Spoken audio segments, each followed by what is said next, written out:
Jawabannya ya enak. Masturun indal wilayah wala masturun fi syariah. Jawaban masturun fil wilayah walaysa masturun fi syariah. Tidak ada mastur,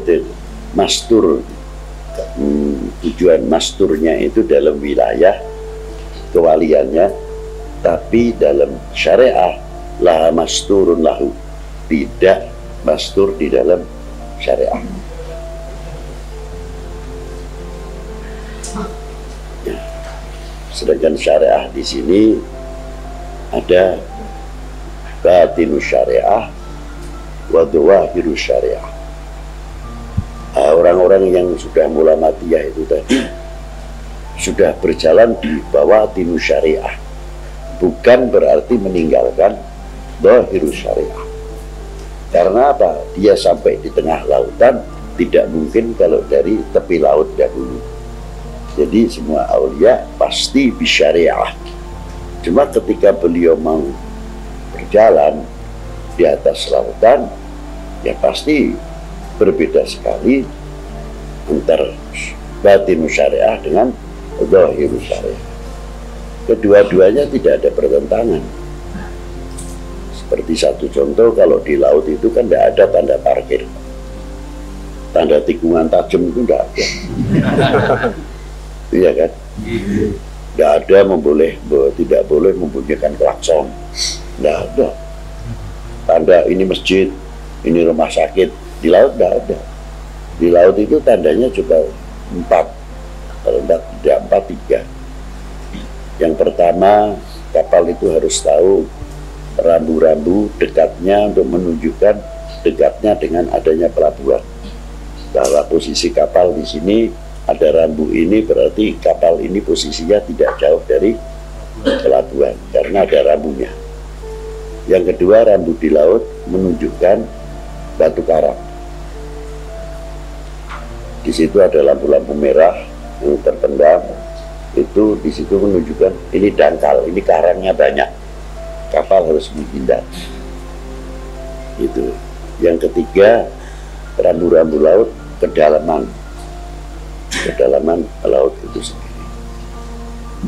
Nah, ketika kapal itu berjalan, pasti tidak menggunakan rambu-rambu apa yang dia ada di bumi, di pantai.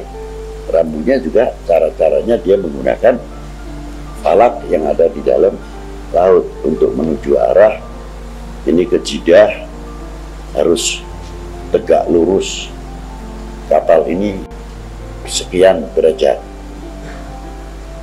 Sedangkan nanti apabila sudah sekian derajat, kamu akan mendaki satu rambu-rambu lain, kamu harus sekian derajat belok ke kiri, karena Jidah atau lainnya masih harus ditempuh sekian mil lagi. Itu baru ditemukan di dalam falak.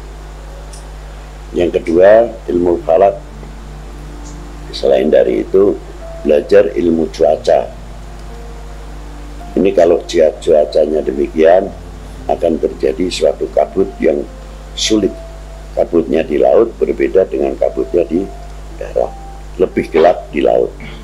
Bahkan kalau di laut itu 1 meter itu tidak tembus dari gelapnya. Cuma kapal itu berjalan berdasarkan kompas dengan sekian derajat, maka terjadinya tubrukan kapal dan sebagainya antar kapal satu yang lain, kapal yang satu lain, karena kabut tidak menerangkan di mana posisinya sekian derajat harus kapal itu berada. Begini.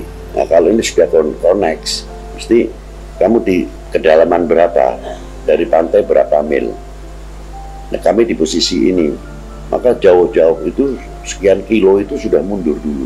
Kalau 1 kilo ini tidak bisa dihindari, pasti tabrakan. Insya Allah begitu. Karena apa? Daya tarik magnet yang ada dalam kapal yang satu dan kapal yang lain ini saling narik.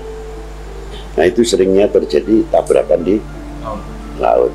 Ini harus komunikasi terus antar nakoda kapal dengan nakoda kapal.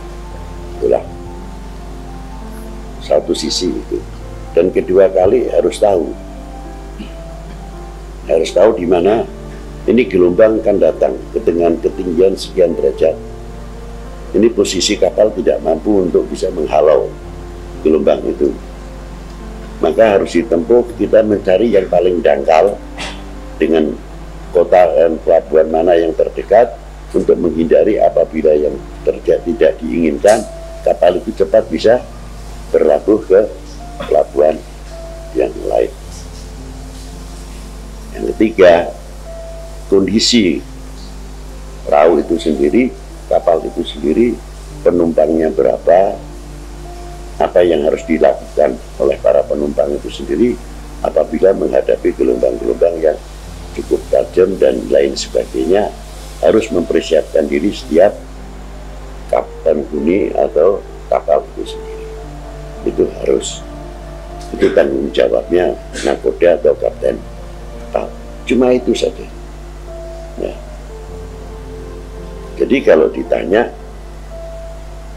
walaupun bebas di lautan bebas, tapi tetap syariah berjalan. Tidak berarti syariah itu meh laut teonggo pelaku sakar PDW, tidak bisa. Tetap peraturan. Nah, agak nyimpang sedikit. Nyimpang. Mengapa Rasulullah mengumpamakan ahli baiti kamathali sabinatin bikum kamathali sabinatin?